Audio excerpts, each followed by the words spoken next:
Xin chào, là Rolala đây. Các bạn có bao giờ rõ ràng có thời gian đấy nhưng mà không biết phải chơi trò gì? Thực ra, với lịch sử phát triển hơn 50 năm thì ngành game đã cho ra mắt hàng vạn, thậm chí là hàng triệu game đủ mọi thể loại, ngôn ngữ khác nhau. Cho nên nếu biết được một tựa game, được trải nghiệm và yêu thích nó, đó chính là một cái duyên của bạn đối với tựa game đấy đó.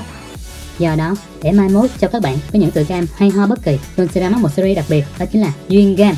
Với đủ mọi thể loại, mất thời gian, thoải mái bất kỳ, biết đâu được sẽ khiến các bạn tìm thấy những tựa game yêu thích mới của mình thì sao? Thôi, không nói nhiều nữa, bắt đầu cùng nó tìm hiểu nhé.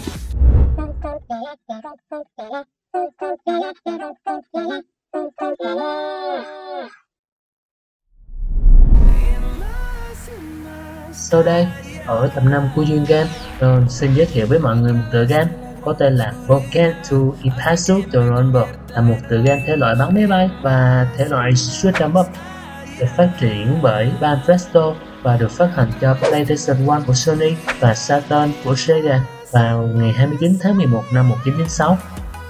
Trong Broken to Impossible Rumble, người chơi sẽ được hiểu Doronjo, nhân vật chính trong loạt phim Jackerman. Đồng hành với cô là các đàn em trong băng đảng Doronjo, chiến đấu chống lại các siêu anh hùng của loạt phim Time Broken.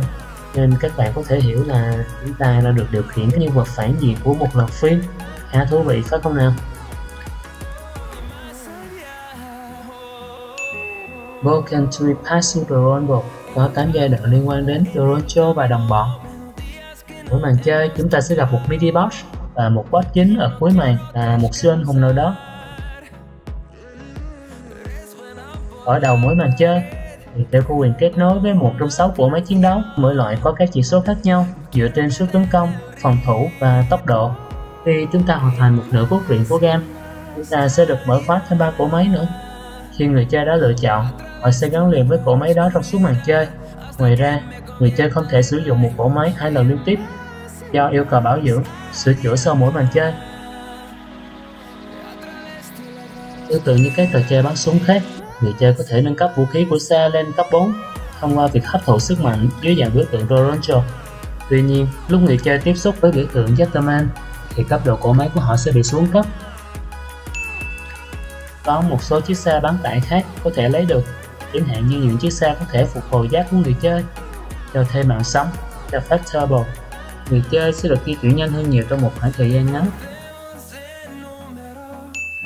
Nằm rải rác trong các màn chơi là những hộp sọ. Khi đã được thu thập tới một lượng nhất định, chúng cho phép người chơi biến thành một cỗ máy siêu to khổng lồ với sức phá hoại, gây sát thương chí mạng.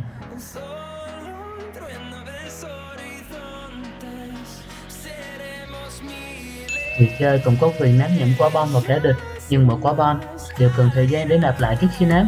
Ném bom thì gây sát thương to đấy, nhưng lại làm giới hạn tốc độ di chuyển của các cỗ máy. Trong khi cầm bom, người chơi không thể bắn súng, và điều này sẽ gây bất lợi trong một số trường hợp đấy.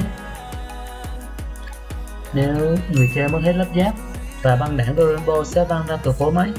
Trong lúc đó, chúng ta sẽ điều khiển cả đội chạy một chiếc xe đạp, và cơ hội sống sót của chúng ta đó là tìm một mảnh giáp để nâng cấp lại thành cỗ máy và tiếp tục cuộc hành trình.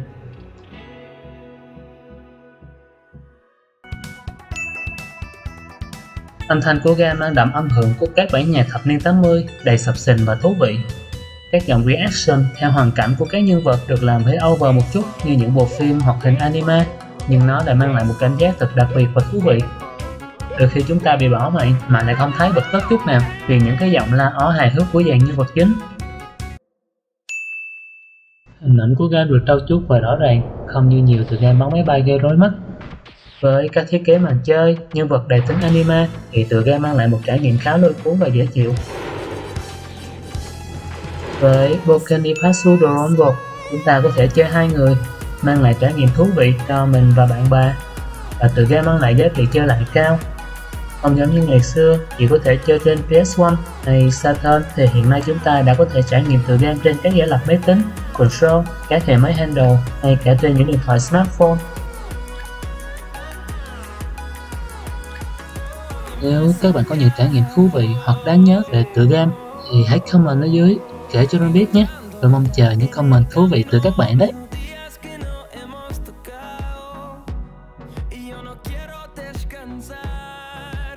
Nếu các bạn thấy thích thì hãy like, share và subscribe cho kênh YouTube của mình nhé. Bye!